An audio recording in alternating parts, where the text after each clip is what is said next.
Let me gently disagree with that and argue against that point. Now, obviously, Judo has amazing takedowns, but I think BJJ has better takedowns for two reasons.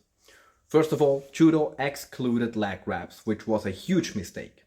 Leg grabs are the most important part of takedowns, right?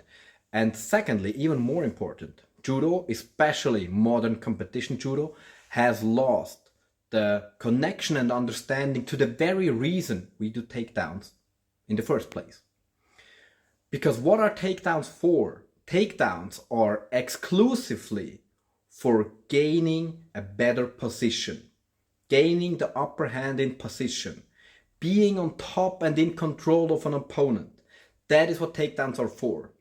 At the very core in the beginning, a takedown is to throw your opponent to the floor and keep standing yourself and then stab him. That's what it was originally.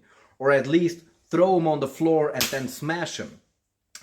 When I do randori with some judoka, I have a very hard time accepting their idea. Like if they attempt a seonage and I end up having back mount and I will choke them in the next couple seconds and they'll be like, oh, it's ippon. I won. And I'm like, how can you win? I'm gonna choke you. You didn't gain any position. But to them, that's absolutely okay. They don't care if you're on their back. They just care that you're on your own back. And even standard versions as taught today completely lack any idea of control.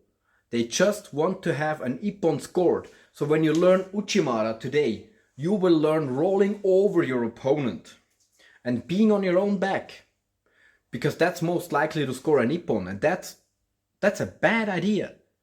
That's exerting force for nothing, because a good jiu-jitsu or wrestler will just be on your back and you will lose that fight.